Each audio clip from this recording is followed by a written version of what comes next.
배드민턴에도 치시기 전에 이제 네. 그립 잡는 법이 상당히 중요하거든요. 그냥 잡으면 되는 거 아니에요, 이렇게? 그냥 잡고 그냥 치면 되는데 네. 이제 고난이도의 기술을 배우면 배울수록 그립을 정확히 잡으셔야지 기술 습득이 더 빠르거든요. 아. 그래서 상당히 중요합니다. 그립 잡는 건. 아, 그립 잡는 법에도 뭐 몇 가지 방법이 있나요? 네, 이스턴 그립하고 웨스턴 그립이 있는데 보통 이제 동호인 분들 이제 처음 접하시는 분들이 잡는 그립이 웨스턴 그립이라고 이 상태에서 라켓을 이렇게 잡고 있는 거거든요. 아, 이렇게요? 라켓 면이 네. 바닥을 향해 가지고 오른쪽으로 오는 거, 앞으로 오는 건 치기 쉬워도 네. 왼쪽으로 오는 게 상당히 아. 치기 힘들고 힘이 안 들어가요. 그런 단점이 있죠. 네. 오른쪽으로는 치기 쉬운데 왼쪽으로 왔을 때 그러네요. 또? 약간 면이 꺾이니까. 그렇죠. 예. 그리고 또 앞에서 리턴을 할 때도 상당히 부자연스럽죠. 쭉쭉 뻗지를 못하네요. 그렇죠. 네. 이렇게 리턴하고 이렇게 리턴하고 상당히 부자연스럽죠. 웨스턴 그립은 라켓 면이 정면으로 보이게 잡는 방법인데요. 초보자들이 처음 셔틀콕을 맞추기가 어려울 때 주로 사용하지만 손목의 움직임이 자유롭지 않아 다양한 기술을 구사할 수 없는 단점들이 있습니다.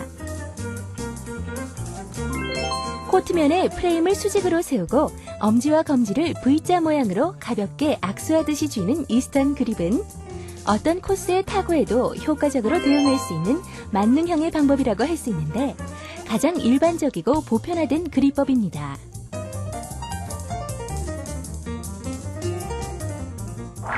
이스턴 그립의 경우에는 라켓 프레임 부분이 바닥을 향하게 해서 라켓 손잡이를 악수하듯이 잡아주시면 되는 거예요. 편하게요. 네. 왼쪽을 치실 때는 백핸드를 칠 때는 엄지로 이 넓은 면을 받치시는 거예요. 엄지로. 네, 네.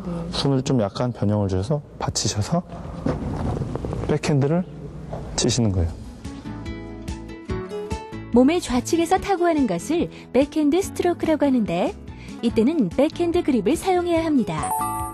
백핸드 그립법은 엄지손가락을 그립의 넓은 면에 갖다 대면서 포핸드 그립보다 핸들을 약간 우측으로 기울여 잡는 방법인데요. 이때 엄지는 밀어주고 검지는 당겨주어 힘이 들어갈 수 있도록 잡아주면 됩니다. 하지만 엄지를 지나치게 올려 잡으면 손목을 자유롭게 사용할 수 없고 스윙이 똑바로 되지 않아 제대로 임팩트하기가 어렵습니다. 따라서 엄지의 위치에 유의해서 백핸드 그립을 잡는 것이 중요합니다. 아까 웨스턴 그립하고 이스턴 그립의 차이는 백핸드에서 많이 판가름이 나는 거죠. 이제 쉽게 잡아칠 수 있고 약간의 손잡이에 손 잡는 거에 변화를 줌으로 인해서 쉽게 백핸드와 포핸드를 처리할 수 있는 거죠. 그래서 이런 이스턴 그립을 많이 거의 대부분의 선수들이 이 그립을 선호하고 있습니다. 아, 이게 원래 웨스턴보다 좀 어려운가요? 그러니까 처음에 접하기는 힘든데 나중에 어느 정도 기량이 올라갔을 때 기량 습득하는 면에서는 이스턴 그립이 더 쉽게 그리고 빠르게 기량을 습득할 수가 있죠. 그리고 이제 또 이제 네트 앞에서 푸싱이나 드라이브를 할 경우에는 볼은 빨리 오고 스윙은 짧아야 되니까 최대한 위쪽을 잡는 거죠. 위쪽을 잡게 되고 그리고 또 수비할 때도 수비 자세에서도 라켓을 정상적인 위치보다 헤드와 가깝게 잡아서 스트로크를 하시는 거죠.